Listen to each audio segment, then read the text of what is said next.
Hello, everybody. Welcome back to part 10 of the Hoovers indictment. Please do not disclaimer, please do not attempt to contact anybody I talk about in this video. This is all commentary and opinion on a publicly available court document, which will be linked in the description below if you would like to read it for yourself. Viewer discretion advised. Trigger warning. Contains graphic and disturbing images and content of crimes against humanity and crimes against children. With all that said, let's get back into it. Now, where we left off last time, we had Lady Duck, we had J Money, we had N4, and we had Buddha all together in a parking lot. Buddha had possession of Percocets, and N4 had possession of the promethazine. But that's all they say about it. Like, they don't say what kind of evidence they have to prove that. I don't know if they have, like, photographs or what they have, but that was where we left off at last time. I remember saying it was kind of odd. I still do. So let's continue to overt act. Sorry, my screen's acting weird. Overt act number 176. So April 9th, 2 days later, 2024, an unindicted co-conspirator told Lady Duck that she left promethazine with codeine in N4's car, and that he was going to stash it there for her. So I guess it's her promethazine. I don't know. So overt act number 177, April 13th, 2024, using coded language on Instagram as part of a recruitment tactic. Young Poke told victim 10 that he was going to visit her on the Figueroa corridor, to which victim 10 told Young Poke that she was already being pimped by Buddha. So, same day, overt act number 178, Lady Duck sent J Money, sent J Money an Instagram profile for the Lady J, and that N4, I'm sorry, I'm getting them mixed up. Evans is J Money. Okay. And J Money replied that she looked like his sex worker and that he wanted her to work for him. And then Lady Duck encouraged J Money to recruit her, writing, she would look good in your stable. Referring to J Money's collection of sex workers. Gross. All right. April 14th, 2024. You know why they use the word stable, right? Because the way they treat these women, they treat them like horses, literally. Like, when they talk about, like, breaking their spirit, breaking them down, they're talking about horse training, which is another parallel to the Willie Lynch letter, written hundreds and hundreds of years ago, that detailed how to make people mentally enslaved. It's a process similar to breaking horses. That's what they said, not me. And they're using these same tactics, and it's gross. It's disgusting. I can't pretend like it's not. Okay. Okay, so 179, April 14, 2024. Lady Duck asked J Money to send an Uber for one of Lady Duck's workers. J Money then asked Lady Duck if the sex worker arrived, and Lady Duck replied that she missed the car. And then J Money offered to send another Uber car. Same day, overt act number 180. Okay. J Money asked Lady Duck if she had any oxycodone to sell to another pimp who also rented a room at the hotel. And then Lady Duck confirmed that she did and went to the hotel to meet the customer. And then J Money asked Lady Duck to send her $40, and she confirmed she would. And then Lady Duck asked where the customer was, and then J Money said he stepped away, but that his room was near N4's room. And then Lady Duck advised that she would come back to the hotel later, and that J Evans said he would contact her as soon as the police left the hotel. J Money informed Lady Duck when the police left, and Lady Duck returned to the hotel to sell the oxycodone. So they were trying to do the oxycodone sale, but there, I guess, was police there at the time, and they were waiting for them to leave. Odd that that's listed in this. Obviously, they didn't leave or they had someone there watching. I don't know. Because, like, how would they know all this? Like, there's either got to be, there's more to all this that they're not saying. And I think it's, and I just want to stop and say, I think it's absolutely disgusting. There's actually YouTubers out there that are implying and putting targets on children's backs, implying that they're somehow snitching on everybody when they're clearly children. Like, you guys don't look thug. You don't look gangsta with what you're all saying, okay? You guys actually are, like, acting like rabid animals, like rabid dogs. Like, the way you're talking about these children. It's horrible. It's deplorable. And you can't normalize it. No matter how hard you try. And they are trying. They're trying very hard to normalize it. But it's not hitting the way you want it to. You know what I mean? Okay. So, over at act number 181, April 15th, 2024, Lady Duck knocked on the hotel room and told Jay Money on Instagram that she was going to put a gun in the room. Next day, April 16, 2024, Lady Duck told an unidentified third party that she was selling drugs in Jay Money's room at a hotel. So, 183, April 16th and 17th, 2024, Lady Duck and Jay Money on Instagram discussed selling oxycodone out of their shared hotel room. April 18, 2024, Lady Duck recruited an unidentified woman as a sex worker and demanded $1,000 by the end of her first night. Same day, Lady Duck identified a person in a photograph as a law enforcement cooperator, adding, "Hoover want his head." Like, these messages on Instagram, I wonder, are they private messages? Like, I have an Instagram, obviously, but I don't use it much, obviously. So, can you send private messages on Instagram? Like, are these, like, public? Okay. So, over at act number 186, April 20th, 2024, Lady Duck directed an unindicted co-conspirator to loan his car to Lady Duck so that she could run someone over with it. Oh my God, run someone over with it. Damn. All right. Okay, so 187, April 20th, 2024, same day. N4 asked Young Poke to book him a hotel room where his sex workers could engage in commercial sex. April 23rd, 3 days later. Over at act number 188, N4 asked Lady Duck for Percocet in a car ride. All right. Over at number 189, the next day, Lady Duck recruited an unidentified sex worker by offering her drugs and fine dining experiences. And the unidentified sex worker told Lady Duck that she was scared of her because Lady Duck assaulted people.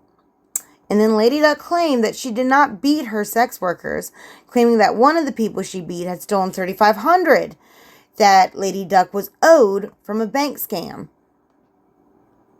So basically, like, implying, just act right, and I won't, you'll be fine. Just act right, basically. All right. Overt act number 190, April 25th, 2024. Lady Duck told an unidentified third party that she was at the Stadium Inn. Okay, here we go. Then we get to talk about victim 11 in this part. A 14-year-old girl. Damn. Okay, so victim 11 is the 14-year-old girl that they talk about in this indictment. I don't know if she's the only 14-year-old girl, but they're making it clear that she was very much underage. Victim 11. All right. So, overt act number 191, April 26, 2024, through at least April 29, 2024, defendants Lady Duck and Jay Money utilized hotel rooms at the Stadium Inn for their sex workers, including victim 11, a 14-year-old girl, to use for commercial sex dates with Johns. A John is just someone who pays for a prostitute.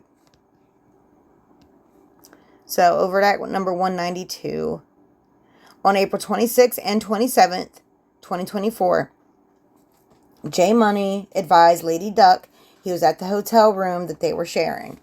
And then on the 27th, J Money asked Lady Duck to take him to the 10 because DD owed him $1,000. And then Lady Duck replied that she was on her way. Number 194, April 28th, 2024, at approximately 7:39 a.m., Tommy Guns flashed a Hoover gang sign in the parking lot of Stadium Inn. I'm sorry. Is that a crime? Wouldn't that kind of constitute as free speech? I mean, I'm not trying to, like, defend any of their actions. Please don't misunderstand me. That's not what I'm saying. I just don't know why that's listed as an overt act. Like, anyone could flash that symbol. Like, I mean, I don't know. I guess they're just trying... Maybe they're just trying to, like, prove that Tommy Guns was part of this gang. Like, I don't know. I just... Like I said, I'm not a lawyer, so, you know, I don't know, but it just seems weird that, I don't know. Anyways, moving on from that, I just noted it's odd. April 28, 2024, Lady Duck took victim 11 to the House of Hotties in order to purchase clothing for commercial sex work. So on the same day, Lady Duck took victim 11 to a store called Sluts, located on Figueroa Street, in order to purchase clothing for commercial sex work. Alright, same day, Lady Duck gave victim 11 instructions on how to engage in commercial sex work, including telling victim 11 not to talk to black men and not to talk to other commercial sex workers. Whoa! Whoa. Hold the phone. I mean, I guess I understand why they don't want them talking to other sex workers, you know, because of that mental manipulation part. But what's up with this? Black men? Why not? Like, I'm confused. Like, are those the only customers they're not allowed to engage with? That's a bit racist. And confusing. I'm just going to avoid talking about that for the moment because it's confusing me. I don't know why that would be. But anyways, there's a lot that happened on April 28, 2024, apparently, according to this indictment. The next thing being, number 198, that Lady Duck was sex trafficking victim 11, the 14-year-old, and J Money paid for and picked up food for Lady Duck, for which Lady Duck told J Money she would reimburse. What? Why are we talking about? Like, that's dumb. Why are we putting this in here? He's buying Lady Duck food. How is that an over? I don't know. I'm confused. Like, why they feel the need to add that in there. So, over at act number 199, same day, Lady Duck told J Money to instruct his sex worker to take oxycodone out of the hotel room after she finished her date.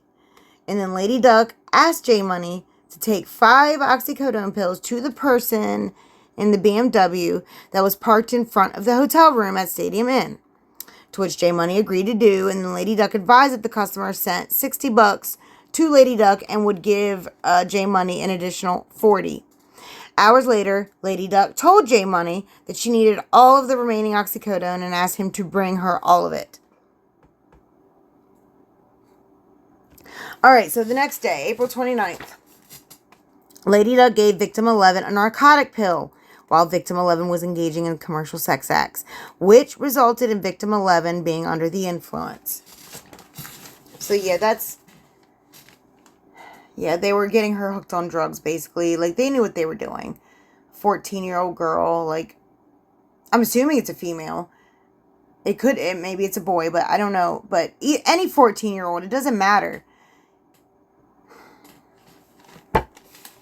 Like, how could you actually get on there on No Jumper and these Soft White Underbelly and on these podcasts and actually give excuses for this type of behavior? And, like, I don't have any respect for any of it. I don't. Y'all are, like, acting like freaking animals. This is like tribal mentality, tribal behavior, a total regression. Like, instead of evolving, you're totally regressing here. This is regressive behavior. And it's disgusting. All right. Overt act number 201. Same day, approximately 1:01 a.m., Lady Duck received a notification from victim 11 over Instagram that victim 11 did not have condoms. Same day, 1:52 a.m. I don't know if this is before or after all that. I don't know. A lot happened on these 2 days. Lady Duck received an Instagram message from victim 11 informing Lady Duck that victim 11 was leaving the Stadium Inn. Same day, April 29, 2024, at approximately 2:15 a.m., Lady Duck sent an Instagram message to victim 11 asking how much money victim 11 made, and to which victim 11 responded that she made $85, but only had $80 because she spent $5 on condoms. All right. Next overt act, just like an hour later, or 45 minutes later, rather, Lady Duck received the message from victim 11 that victim 11 needed more condoms. Like, this is the second time she's telling her she needs more condoms. Oh my God, this poor girl. Like,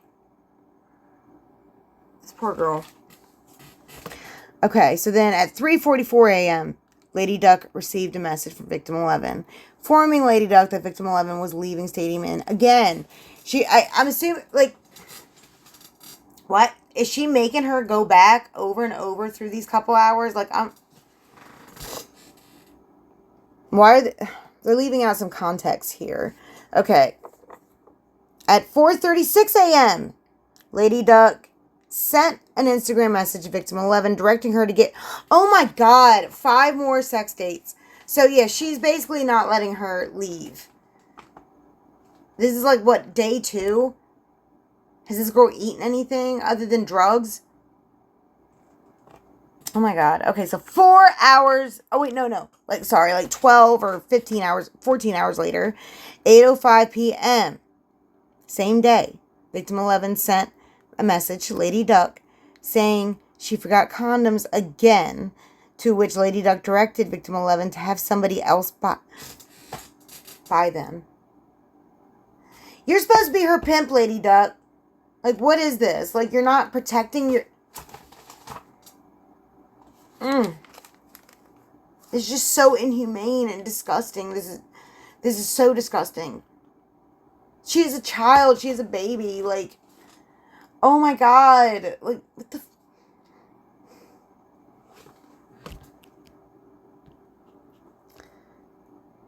This poor little girl needs condoms. She's 14 years old. This is like the 3rd or 4th time, mind you. I don't know how many sex dates she's had at this point, but it's enough to need multiple condoms.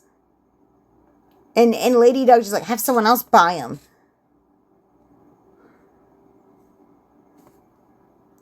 All right. Same day. Oh my God. Like, this girl has probably had no sleep.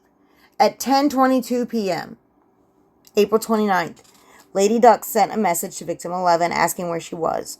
And victim 11 stated that she was in a car doing a blowjob. And Lady Duck asked if victim 11 closed the door. Victim 11 said she thought she did close the door, to which Lady Duck responded, "Don't close door."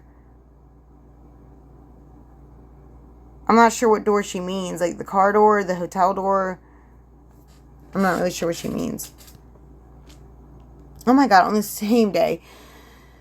April 29th. Lady Duck received 3 separate Cash App payments from victim 11, totaling $184.94. Same day, April 29, 2024.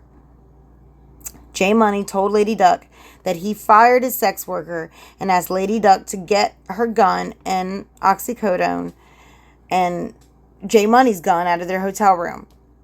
Then J Money told Lady Duck that he had $80 of hers. And then Lady Duck agreed to get J Money's gun and put it in another room she was renting. Okay, I'm going to stop here, guys. Since that was... Okay. That seemed like to be the last thing from April 29th, 2024. So, yeah, they got a lot from that day. hopefully from, like, this poor little girl, keeping in mind,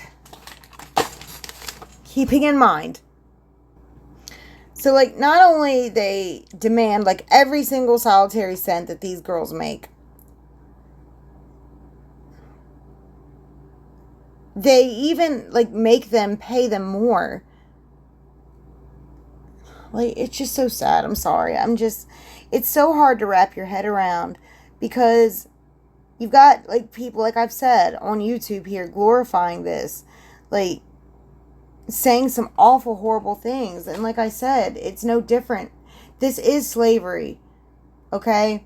This is slavery. There's nothing to glorify about any of this. Nothing. And I really hope that this girl gets the help she needs. Whoever it is. And Nova too. Because listen, Nova isn't the only one who goes through this. So I think that was a horrible thing for them to do on YouTube, to put a target on Nova's back by saying that. But this happens to a lot of these girls out there. A lot of them. Look, it happened to Allie Carter. Allie Carter's been telling us about all this for so long. For so long. And this is like, every single person here, with the exception of, I think, Forlock, every single one of them, not one of them is over the age of 25. And so there's clearly some manipulation coming down the line from somewhere. And I really hope that we hear more from all of this. We see more arrests, more indictments, because I don't know about you all, but I am sick to death. I am sick to death of people like Adam No Jumper and Soft White Underbelly, because they have done nothing to help the situation. In fact, one could argue that they're even more sick than the people that they're interviewing. You know what? That's all I want to say about them. But yeah, protect the children. Like, no child, there's no such thing as a child prostitute. Period. There's no such thing. There are only child victims and child survivors. Okay? They are not prostitutes. They can't mentally consent to be a prostitute. So that's all I want to say.